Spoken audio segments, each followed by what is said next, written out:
So this is my review on SpiderVerse. Spider-Man Into the SpiderVerse is the title. And the SpiderVerse is spelled as a hyphen, so I'm just spelling it on this is actually look, I praise this film. I have hated on the film, given it a bad rating, given it a really good rating, and given it an average rating.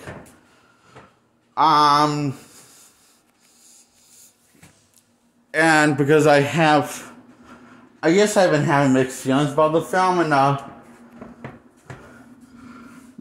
wanting to give it like last review on my when I'm just saying the last few ones I should give him more credit. I guess because I really don't like Miles' design in this movie. So yeah. And it's sweating a little, so I guess I'm gonna go about a towel in here.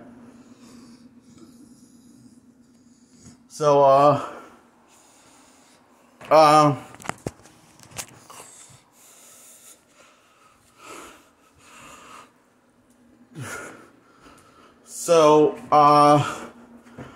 and that's like one of my other, this is only three major complaints I have.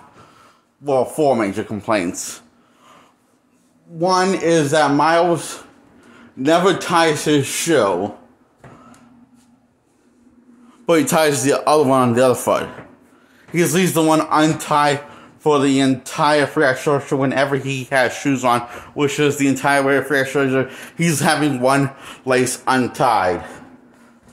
I don't get it. But people may have defend on saying it's because it can show him that he's original or something, or like that kind of bullshit, saying the reason why he has one lace tied but not the other lace tied, because it's a symbolism of his version of him staying true to his roots, even though he's now spraying out some other like that, something like that, but see, this is kind of annoying to me, okay? It's very distracting, taking out of the film a bit, and I guess the second thing is Miles' hairdo, and also Miles is the least interesting Spider-Man. Is number 3 out of all the Spider-Man or Spider-Women, Spider-Girls, or any of the people in the SpiderVerse that play a certain version of a Spider-Man. Well, serve the mantle. So you play a certain version of the mantle of Spider-Man.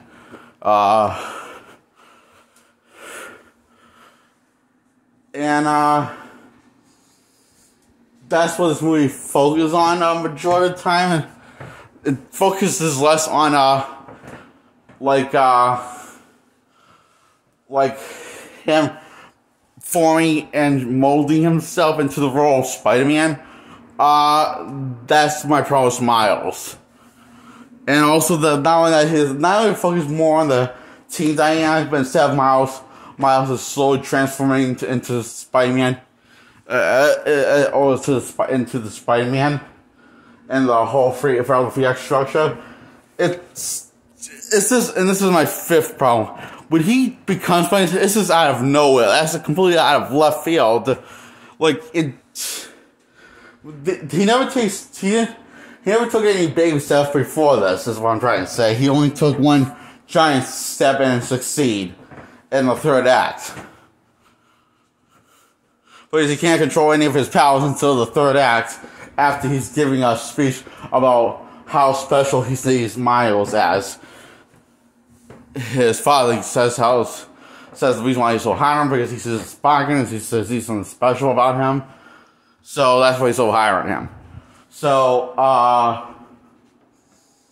somehow, I don't get it. Somehow he's able to control his powers.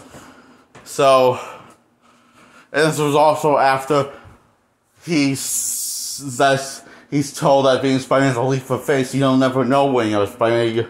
You won't know when you're ready to be Spider-Man. It's a leap of faith. Peter Parker Barker says, as he's in his late 30s, in this movie, and I've been Spider-Man for, well, pretty much a lot longer than Chris Pine was, because he was in his early 20s when he died as Spider-Man in the actor role, who plays the Spider-Man from Miles' dimension, Peter Parker, Spider-Man from his dimension, who gets killed off.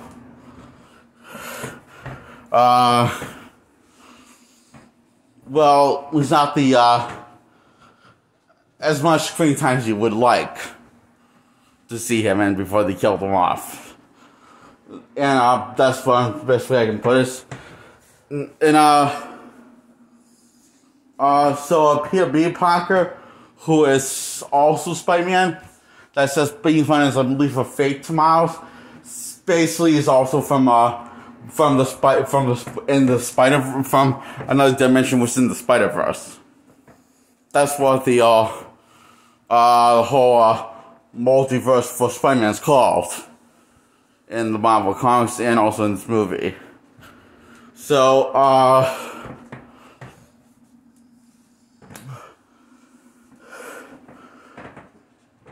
I guess, okay, you know how I said the focus on the team dynamic? That's not how it always said. That's not how we're setting. That's not what we're setting up of Miles transforming into the role of Spider-Man, straight into Spider-Man, gradually, but effectively. And it's not really gradually, just sort of nowhere in the third act in one scene. So, and it's just, I guess it's supposed to be emotional and inspiring, but to me, it just comes across off like, okay, that's pretty anticlimactic moment. Emotional because it's just out of nowhere, you know? Out of left field is what they say, I think. Saying goes. And,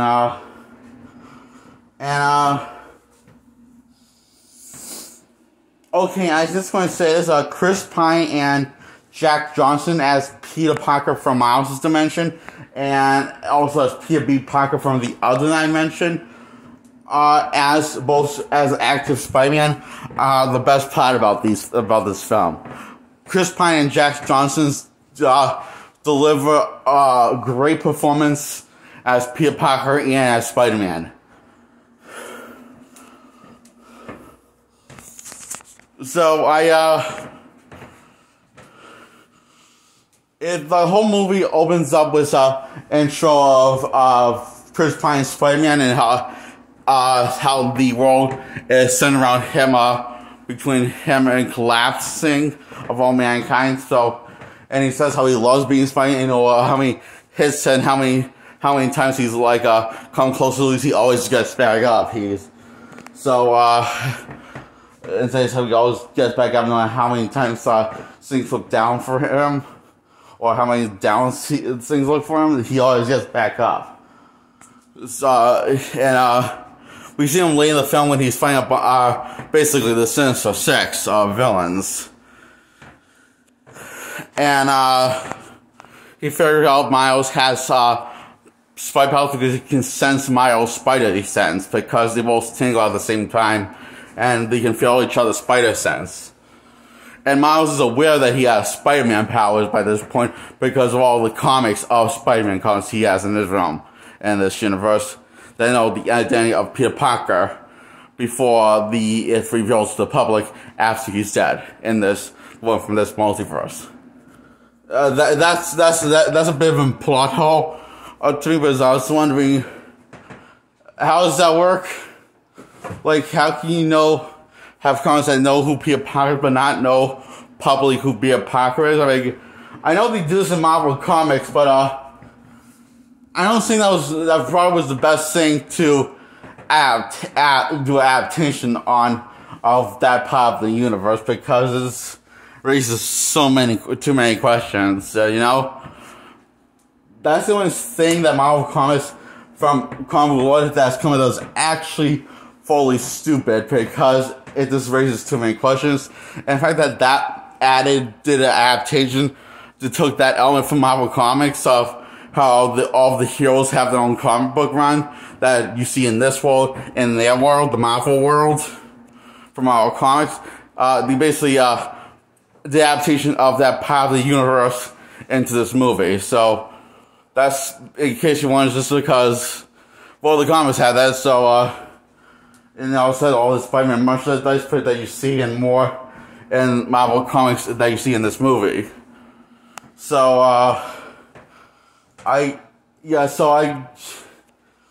look, it works a lot better when you take the multiverse into consideration, in Marvel Comics, because they explain this, the reason why all of this is like this, because it's part of the multiverse treatment.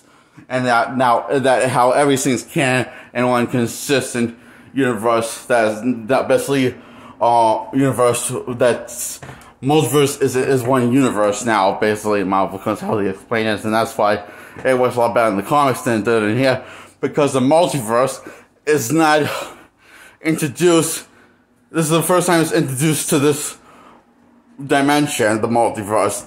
That's the reason why it's called SpiderVerse, because this is one of the Spider-Man aspects of that multiverse. Even though other superheroes from our comic lore exist in that multiverse, they only call it SpiderVerse when it's exploring the Spider-Man aspects of the multiverse within the Marvel comics, just like this movie does. So I'm really I didn't this because, and that's my problem. They don't really explain this shit actually. So that's my another problem with some of the issues. They I guess, I don't know, it seems like they expect the audience to know this stuff.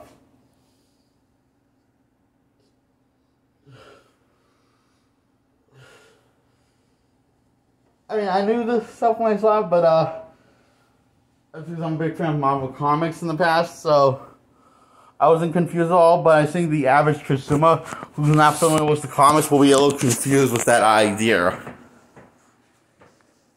of the comics that you see in real life be canon in that Mouse's multiverse, be a real thing that you can pick up on the comic store shelf in the store, and then read the comics and instantly know every superhero's secret identity and past and origins. So I think they should have basically. I guess based on this description in this movie, that the multiverse is the first time they introducing it to this, to Miles's Earth. And Earth is a term for a universe with Marvel Comics, so it's a lot to take in, okay? That's what I'm trying to say. It's like a lot to take in, but it's not really explained. It's a lot to take in. There's some gaps with this whole multiverse concept that's really not explained. And then keep in mind, this is the first time that this multiverse thing, as far as we know, the audience, happens in Miles's universe, within the multiverse. So this first time he ever experienced a multiverse collapse or collaboration within multiverses, or anything that has to do with multiverse. And I don't know why the Avengers from Miles' Earth did not lend a helping hand and do some investigation and say to themselves, this is kind of fishy. That's been going on in Manhattan and across the globe. We should do something about this. Avengers assemble, but you don't give like a cameo of them debating of what's going on, trying to figure out anything, of them cameoing in the final climax when everything's going to shit and the multiverse is about to collapse as an explode like a time bomb, and there'll be nothing left, no life left in any universe. So that's what would happen, basically. So, and is to explain that, but it's very briefly in brief moments. Just like very brief moments to explain why Kingpin's like doing this and the reason why he's doing this is not because he's an actual bagger, but because he blames Spider-Man from his multiverse, which is Chris Pine's Spider-Man, of why his family left him and got into a car accident because they saw him fighting Spider-Man. So he's easily traumatized and just wants his family back, even if he actually has to steal one from another time in the multiverse. So because that's how desperate he is. So to want his family back in his life.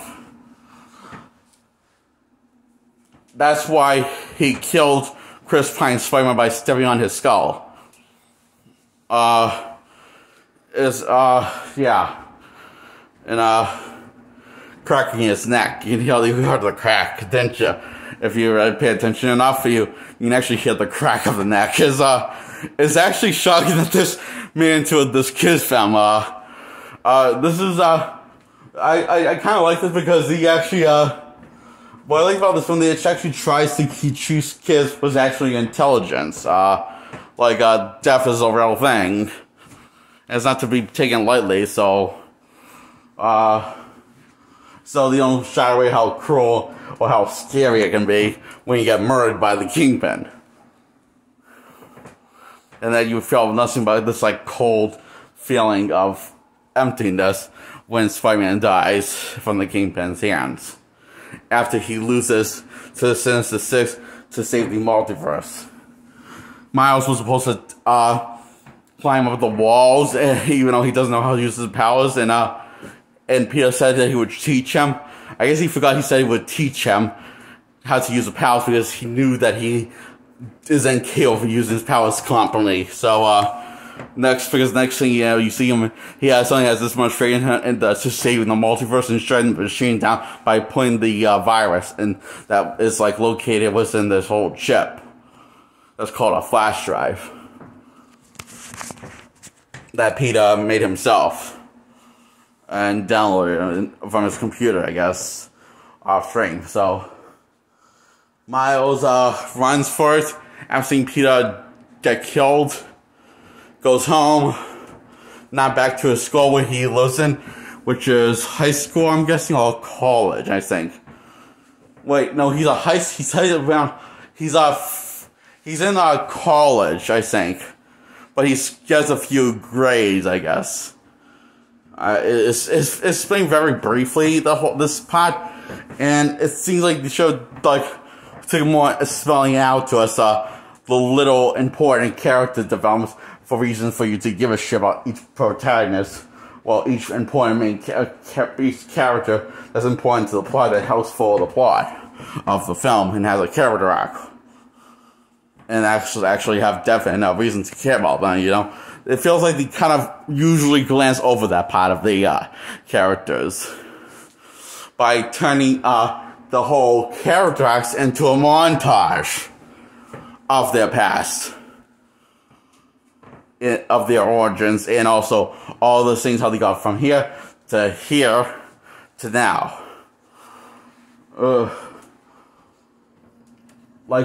How the origins were for each Spider-Person was in the SpiderVerse, and all of their traumatic events, and how they got sucked into this portal and landed in this universe where Miles is.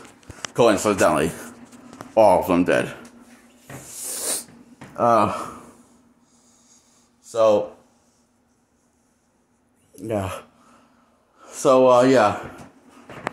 And that's my in the whole thing.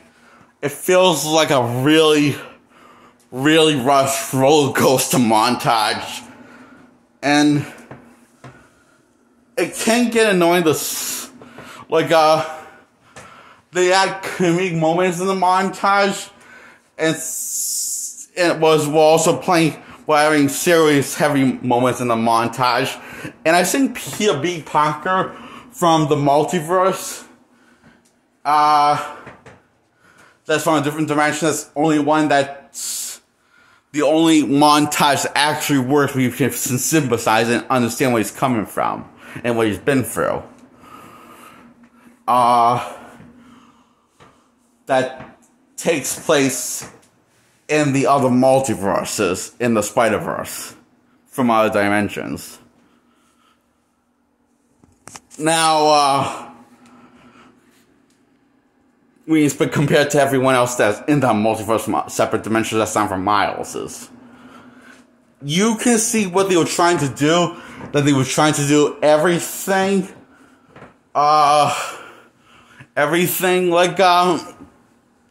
similar.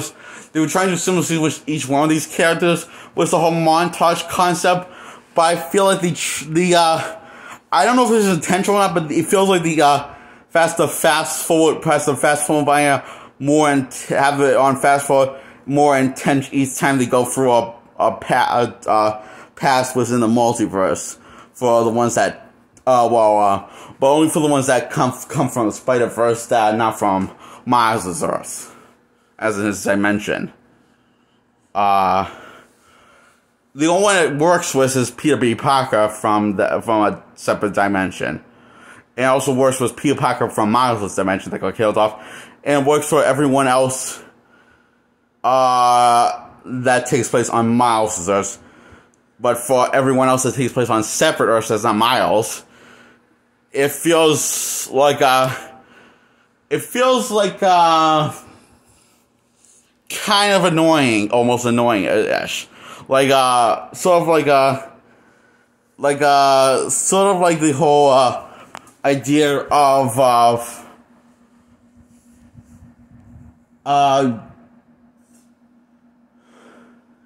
any bad idea to forward a plot. That can be annoying. So, yeah. Anyway, Miles breaks the drive after running for it, and after sleeping over the next day, he breaks the drive that Spider-Man gave to him that got killed off, that played by Chris Pine, and who also played Captain Kirk in the Star Trek trilogy, the newest one at the time, and the last one he did was Star Trek Beyond for Captain Kirk. I personally like him more as in the Peter Parker role that he plays specifically in this film, more than the other role, or any other thing he's done. I think that's the best thing he's done for his career. And I'm not going to be honest, I don't think I knew who Jack Johnson was before this movie. I guess other people didn't, but I think most of them give it the million as Peter Parker as Peter Parker Spider-Man from separate multiverses in this film, and both capture the Peter Parker's heart and soul and his playful sense of humor, and how the character cares so much of anyone that he will blame himself and carry the world on his shoulders. Both shoulders, probably. I just knowing him, because he just cares too much. See, Peter Parker in the comics is like loved ones, the ones who really love him are his greatest strengths and weakness, I always find. So that's probably why he doesn't make traditionally, to me, doesn't make the most smartest decisions as Spider-Man. Like, stupid ones. That's illogical, but, fit the character, if you understand where the character comes from, and, the certain, story from comic book lore in Marvel Comics. So, next day, Miles trains to be Spider-Man, he falls on himself that he's thinking he can do it because he just jumps off of a building and, hurts himself and destroys the hard flash drive. And, instead of learning how to climb first, he wanted to learn how to swing first. Even when he just needs to climb walls. He should have just learned how to climb first, if he really want to help save the multiverse. So, that's when, later that night, when he's visiting Peter's grave from his multiverse, he runs into Peter from the other multiverse played by Jack Johnson.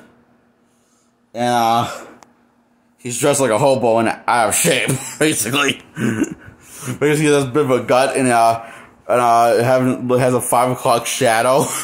He looks like shit, basically, actually. He kind of looks like shit compared to what you used to see him look like in the comics. So, it's kind of, in a way, kind of comforting and fitting for the character, of his years of being spurned to basically do this to his mental health and physical health, in a way,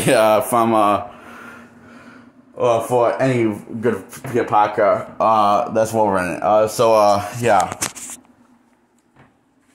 So his story is that basically he went through a divorce, buried his Aunt May, after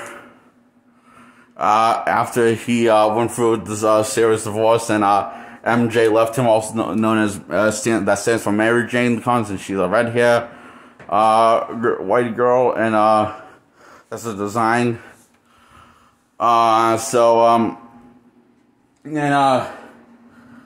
He talks very briefly how when he was getting swinging for the city and having coffee, at one time got hit in the head with the android and broke his back fall because of the fall. Oh, and you can see that those back problems he is having them in his late 30s, which is kind of beyond to have back problems, because unless you've been through shit, which no doubt he's probably have, like you see you listen to him like crack his back for like really intense, like so really intense when he's stretching. He's like the cracking sounds like really intense. Actually, it just doesn't sound like known for even a back crack. Actually, and so basically, I mean, I could have sworn he said he broke his back, but I mean.